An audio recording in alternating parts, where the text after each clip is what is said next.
और मुझे अगर मैं खुदा ना खास्ता अगर मैं मुस्लिम लीग नून का मेंबर होता तो मैं तो आज ख्वाजा साहब की तकरीर सुन के डर जाता, क्योंकि ख्वाजा साहब की तारीख ये रही कि ख्वाजा साहब ने एक दिन तकरीर की, ये 2013 के इलेक्शन से पहले।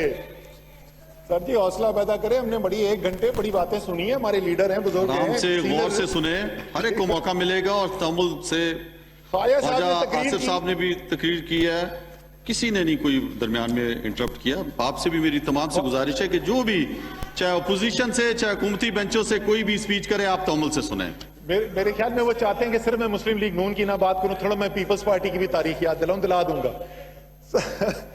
ख्वाजा साहब ने तकरीर की जी, उन्होंने कहा ये शौकत खानम पे इल्जामात लगा दिए कि शौकत खानम के अंदर जो फाइनेंशियल जो है वो इंटेग्रिटी नहीं है, वहां पे अवाम का माल। जो हमला किया ख्वाजा साहब ने उसका नतीजा ये निकला, उसके चंद दिन के बाद रमजान था, रमजान में सबसे ज्यादा पैसा आता है। शौकत खानम की तारीख में लोगों ने सबसे ज्यादा पैसा उस साल दिया। फिर उसके बाद इसी हॉल में इस कुर्सी पे खड़े होके मियां साहब ने तकरीर की, आपकी कुर्सी को एड्रेस किया और उन्होंने कहा हुजूर ये हैं वो जराए। तो ख्वाजा साहब ने कहा यार मियां साहब आप जवाब क्यों देते हैं, ये पनामा तो मसला ही नहीं अवाम का, हफ्ता और दिन लोग भूल जाएंगे। उस बेचारे को फाय चढ़ा दिया, वो जाली प्लेटें लेके इंग्लैंड बैठा हुआ है। तो ख्वाजा साहब की दुआ जो है ना बड़ी खतरनाक होती है। कहते हैं हफीज शेख और उसको रजा बाकर को ईसीएल पे डाल दें। मेरा तो ईसीएल पे से इत्मीनान ही खत्म हो गया। अगर आप खरीद कर जाली प्लेटें दिखाकर जो लंदन पहुंचते ही प्लेटों से चमचों में कन्वर्ट हो जाती है, ईसीएल से फरार हो सकते हैं, तो वैसे फ्री ईसीएल पे डालने का फायदा क्या। फिर एक और इन्होंने बड़ी खूबसूरत बात की कि जमीन से रिश्ता, और मैं इनका शुक्र अदा करता हूं कि इन्होंने जिन लोगों का जिक्र किया उनमें मेरी भी बात की कि जिनका जमीन से रिश्ता है, ख्वाजा साहब का भी जमीन से रिश्ता है, और वाकई में ये बड़ी अहम चीज होती है। इसलिए मैं एक अपील करना चाहता हूं, और वो अपील जो है वो मेरे जो बाएं बैठे हुए इनके साथ, इनके लिए भी है, और मेरे जो दाएं बैठे हुए उनके लिए भी है। जो भी ऐसा लीडर हो जिसकी जायदादें मुल्क से बाहर हो, जो बीमार पड़े तो मुल्क से बाहर भागे, उस लीडर को फॉलो करना छोड़ दे। मैं भी नहीं फॉलो करूंगा, आप भी ना फॉलो करें।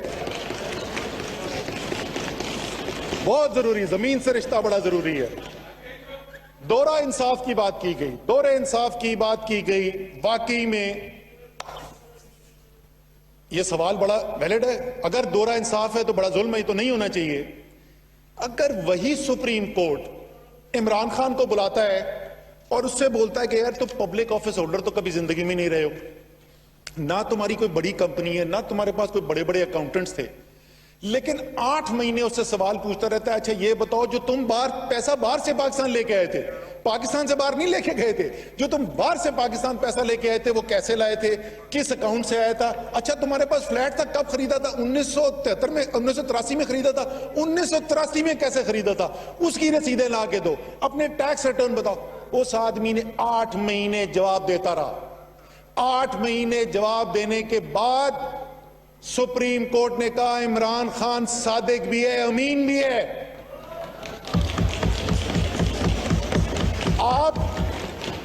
आप यहां पे इस कुर्सी पे खड़े होते हैं और कहते हैं हुजूर ये हैं वो जराए, और जब पहुंचते हैं आप सुप्रीम कोर्ट तो आप बोलते हैं वो तो ऐसे खाली कागज से मैंने दे दिया। आप सीरियस क्यों लेते हैं? आप वहां कतरी खत लहराने शुरू कर देते हैं। आपसे 1.5 साल पाकिस्तान और सुप्रीम कोर्ट, मुझे आखिरी दिन याद है एक जज साहब का, मैं नाम नहीं लूंगा, मेरे भाई जो मुस्लिम लीग नून के मेंबर है वो उनके बड़े करीबी दोस्त भी हैं, लेकिन उनकी ये दोस्ती से कोई ताल्लुक नहीं इस बात का, लेकिन वो बात मुझे अभी तक, उन्होंने आखिरी दिन पूछा कि हम आपसे महीनों से एक सवाल पूछ रहे हैं वकील साहब, आपका क्लाइंट हमें एक कागज तो दिखा दे जिससे आपका केस प्रूव होता है, एक कागज नहीं दे सके। सर ये दोहरा मेयार नहीं है, ये एक ही मेयार है।